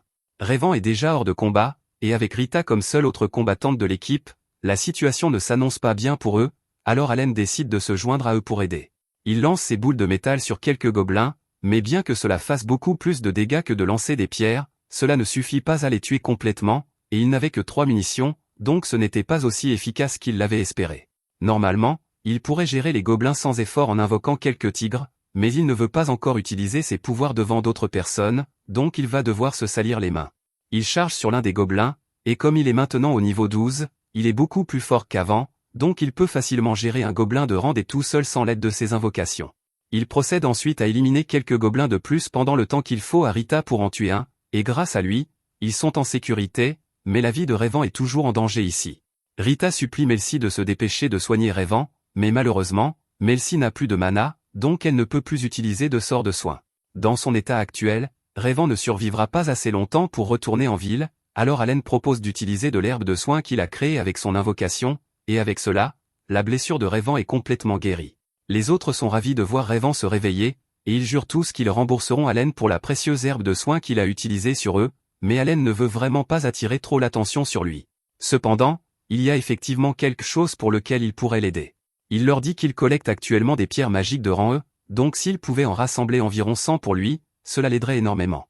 Rayvan et les autres sont surpris que ce soit tout ce qu'Allen veut puisque les pierres magiques de rang E ne valent pratiquement rien, mais puisqu'il insiste, Rayvan promet qu'ils auront les pierres prêtes pour Allen d'ici la semaine prochaine, et les deux se disent au revoir. Quelques jours plus tard, Allen est de retour au travail en tant que serviteur de Cécile, et elle lui demande actuellement de la soulever pour qu'elle puisse atteindre un pot de confiture. Allen lui demande pourquoi elle fait ça, alors elle lui explique qu'elle veut faire de délicieux biscuits pour commémorer le retour de son frère Mii, mais Allen n'avait aucune idée que Mii revenait, et il est tellement choqué qu'il perd l'équilibre, faisant tomber Cécile.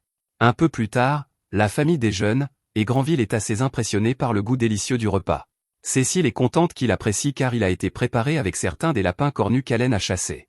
Granville est impressionné par l'habileté d'Allen, mais c'est plus ou moins ce à quoi on peut s'attendre de la part du fils d'un guerrier comme Rodin. Granville mentionne également que le village de Créna a atteint le quota de 20 sangliers pour l'année, et Allen est content de l'apprendre, mais il n'a jamais douté une seconde qu'ils y parviendraient. À ce moment-là, Thomas demande pourquoi ils n'ont pas encore mangé de viande de sanglier si le quota a été atteint, car c'était autrefois le point culminant de leur repas d'hiver, et ils n'en ont pas eu cette année. Allen est surpris d'apprendre cela, mais il suppose que cela doit être parce que c'est le roi qui a demandé l'augmentation du quota, donc toute la viande de sanglier a dû être envoyée à la capitale. Thomas demande à Allen s'il peut chasser un cerf blanc pour le déjeuner la prochaine fois, mais tout le monde se met à lui crier de ne pas faire une demande aussi déraisonnable à Allen, car chasser un cerf blanc n'est pas une mince affaire. Cependant, à leur grande surprise, Allen accepte de le faire sans hésitation. Il avait hâte de relever un nouveau défi ces derniers temps, et il suppose qu'un cerf blanc doit se situer quelque part autour du Rancé, donc cela devrait être facile. Le lendemain, Allen se dirige vers la forêt et, après avoir creusé un trou dans la neige, il court dans la forêt pour pister un cerf blanc. Quand il en repère enfin un, il invoque 4 grenouilles pour servir d'appât. En utilisant leurs compétences de provocation, les grenouilles attirent facilement l'attention du cerf, le faisant charger vers elles, mais au moment où il est sur le point de les percuter, Allen les envoie à un autre endroit. Cela continue un moment jusqu'à ce qu'Allen finisse par mener le cerf droit dans le trou qu'il a creusé pour lui. Maintenant qu'il est piégé, rien n'empêche Allen de le tuer. 1 heure plus tard, le personnel du manoir panique parce qu'un énorme cerf blanc vient d'apparaître devant le portail. Mais alors qu'ils s'apprêtent à l'attaquer, ils entendent une voix venant d'en dessous, et un instant plus tard, Allen sort en roulant de dessous le cerf. Le tuer était facile, et cela lui a donné plus de 2000 points d'expérience, mais ça a été un sacré problème de le porter tout seul jusqu'ici. Il demande aux autres domestiques d'aller chercher Thomas parce qu'il a chassé ce cerf spécialement pour lui. Un instant plus tard, toute la famille sort pour voir ce qui se passe, et Granville est choqué de voir qu'Allen a vraiment chassé un cerf. Thomas est ravi car cela signifie qu'ils pourront manger de la viande de cerf pour le nouvel an, mais le reste de la famille est toujours sous le choc de toute l'affaire. Granville commence à se demander si Allen est vraiment sans talent, car il est impossible qu'un enfant normal de 8 ans soit capable de tuer un monstre de Rancé tout seul. Il prévoit donc de faire réévaluer Allen dès que possible. Peu de temps après, Allen est convoqué à une réunion avec Sibi, où on lui annonce qu'il va être promu chasseur. Dans le cadre de ses fonctions de chasseur, Allen devra chasser de la nourriture pour le foyer ainsi que protéger les gens en cas d'attaque de monstres. En paiement, il recevra 100 pièces d'argent par mois, soit le double de son salaire actuel. Cela peut sembler une bonne affaire en apparence, mais Allen comprend qu'ils essaient simplement d'éviter d'avoir à payer le prix fort pour les monstres puissants qu'il attrape, car ce cerf-seul valait plus de 100 pièces d'argent. Payer un salaire à Allen est bien moins cher que de payer directement pour les monstres qu'il chasse. Allen ne dérange pas vraiment de perdre l'argent supplémentaire tant que cela signifie qu'il peut chasser autant qu'il le veut. Mais alors qu'il s'apprête à partir pour commencer à chasser immédiatement, Sybil lui dit d'attendre parce qu'il est toujours tenu d'accomplir ses tâches normales en tant que serviteur de Cécile, donc il n'est autorisé à chasser qu'une fois par semaine. Allen est vraiment déçu d'apprendre cela, mais ce serait impoli de se plaindre, alors il l'accepte et suit le mouvement. Un peu plus tard, Allen va au port avec Cécile pour rencontrer Mii, car il rentre enfin de l'académie pour une visite. C'est la première fois qu'Allen voit un vaisseau aérien d'aussi près, donc il est très curieux de savoir comment ça fonctionne, mais Cécile est beaucoup plus intéressée à saluer son frère dès qu'il sort. Elle court vers Mii et le serre fort dans ses bras, lui racontant à quel point il lui a manqué. Elle demande pourquoi il n'est pas rentré l'été dernier comme il l'avait promis, et Mii se souvient bien de cette promesse, mais quelque chose est survenu, alors il s'excuse de l'avoir déçu. Allen s'approche de Mii et propose de porter ses bagages pendant que Cécile le présente comme son serviteur. Mii est un gars sympa, et juste en regardant Allen, il peut voir qu'il est assez talentueux, alors il le lui dit. Allen est soulagé que Mii soit aussi mature, car il n'aurait pas pu supporter un autre Cécile. Mais Cécile et Mii semblent très bien s'entendre en tant que famille, et cela lui fait se demander comment va sa propre famille. Plus tard dans la journée, Allen chasse quelques monstres pour le déjeuner. Quand il a fini, les chefs sont ravis car ce sont les ingrédients les plus frais qu'ils aient jamais eus, et ils sont très reconnaissants du travail d'Allen. Mais alors qu'il s'apprêtait à ranger la viande, il a remarqué Mii et Zenof en train de duel dans le jardin. Même si Mii n'a que 14 ans, Allen est tout de même assez impressionné, surtout que Mii est capable de tenir tête à quelqu'un comme Zenof. Mais l'écart de force est encore trop grand, donc Mii finit par perdre. Tout le monde félicite Mii pour son bon travail, mais ensuite Cécile remarque qu'Allen porte sa prise du jour, et elle le complimente pour cette belle capture. C'est indéniablement impressionnant qu'Allen ait pu vaincre un monstre comme ça. Comme ils ont un peu de temps à tuer, Mii demande à Allen s'il aimerait aussi s'entraîner. Zenof regarde Granville pour voir s'il approuve, et comme Granville n'y voit pas d'inconvénient, Zenof tend son épée à Allen pour qu'il puisse combattre. Allen est vraiment excité, car c'est la première fois qu'il tient une épée en mithril, et cela fait des lustres qu'il n'a pas fait d'entraînement au combat, donc il a hâte. Actuellement, ses statistiques sont optimisées pour la chasse, pas pour le combat, mais avec toutes les augmentations de niveau qu'il a eues récemment, il est sûr que sa configuration actuelle devrait pouvoir gérer ça. Le duel commence, et Allen essaie d'abord de se retenir pour ne pas blesser Mii, mais alors que son épée entre en collision avec celle de Mii pour la première fois, Allen réalise quelque chose, ce type est fort. Mii a passé plusieurs années à s'entraîner et à étudier à l'Académie royale, et toutes ces années d'expérience jouent un rôle crucial au combat. Donc même si Allen est similaire à lui en termes de force, son escrime est toujours au niveau débutant au mieux, donc il n'a jamais eu de chance. Une fois le duel terminé, tout le monde recommence à louer la force de Mii, mais Cécile félicite aussi Allen, car il a plutôt bien tenu face à Mii pendant un moment. Thomas demande à Mii comment il est devenu si fort, alors Mii explique qu'il a été obligé de nettoyer un donjon comme projet d'été l'année dernière, et que cette expérience l'a rendu beaucoup plus fort. Cécile réalise que c'est probablement pour ça que Mii n'a pas pu venir l'été dernier, et elle se sent un peu désolée pour lui. Mais Allen est occupé à réfléchir à quel point l'entraînement que Mii reçoit à l'académie est incroyable. Cécile demande à Mii s'il va rester un moment, mais malheureusement, il doit retourner à l'académie dans quelques jours, et il ne reviendra pas avant l'été prochain. Allen demande soudainement à Mii de s'entraîner avec lui à son prochain retour, et Mii accepte sa demande. Il serre ensuite la main d'Allen et lui demande de prendre soin de Cécile en attendant. Allen est obligé d'accepter, mais intérieurement, il réfléchit au moyen le plus rapide de se sortir de ce stupide travail sans déshonorer son père. Un peu plus tard, le vicomte Carnel vient rendre visite à Granville, et il fait des remarques désobligeantes sur le fait que c'est une ville paumée, ce que Granville ignore en riant. Mais il est clair que ces deux-là se détestent absolument. Allen sert le repas à Carnel, et Carnel est ravi car il pense que c'est la fameuse viande de sanglier que Granville gardait pour lui, mais en réalité, c'est juste le lapin cornu qu'Allen a chassé. Cependant, Carnel ne peut pas vraiment faire la différence. Les familles Carnel et Granville sont en conflit depuis des siècles à ce stade. Actuellement, le territoire de Carnel se porte très bien, tandis que le territoire de Granville est en déclin économique. La raison en est que les deux territoires sont situés de part et d'autre de la montagne du Dragon Blanc. La montagne contient beaucoup de mithril, donc les deux régions ont plusieurs mines dans la montagne. Mais le dragon au sommet de la montagne est actuellement perché du côté de Granville, donc ils ne peuvent pas utiliser leurs mines, ce qui explique pourquoi leur économie a pris un tel coup. Cela n'a pas toujours été ainsi, Le dragon est très changeant quant à l'endroit où il se perche, donc environ tous les 100 ans, il change de côté, ce qui inverse la dynamique de pouvoir entre les deux. Quoi qu'il en soit, Granville demande à Carnel pourquoi il est venu, car cette visite ne pouvait pas être sans but. Carnel était tellement absorbé par sa nourriture qu'il a failli oublier de le mentionner, mais il dit que sa fille aînée a récemment subi son évaluation, et il voulait partager la nouvelle en personne. Allen suppose que la fille de Carnel a dû avoir un talent incroyable, donc il est là pour le lui mettre sous le nez. Mais à sa grande confusion, Carnel annonce que sa fille est sans talent. Ce qui rend la chose encore plus déroutante, c'est le fait que Carnel rappelle moqueusement à Granville que 2 de ses 3 enfants ont des talents. Granville se fâche et fait remarquer que Carnel a aussi un fils aîné qui a un talent, donc cela signifie qu'ils devront tous deux remplir le devoir d'un noble un jour. Après cela, Carnel part, et Allen n'a aucune idée de ce que tout cela signifiait, mais cela lui a appris qu'être noble n'est pas aussi amusant qu'il le pensait. Quelque temps plus tard, lors d'un de ses jours de congé, Allen rencontre le groupe qui l'a aidé et leur demande des conseils car il pense à chasser quelques monstres de rancée. Après tout, il a déjà chassé plus de 10 000 gobelins dans la forêt, et Farmer Durand ne lui suffit plus vraiment. Le groupe avertit Allen que les monstres de rancée sont beaucoup plus dangereux que ce à quoi il est habitué. Allen en est conscient, c'est pourquoi il veut apprendre tout ce qu'il peut d'eux avant sa prochaine chasse.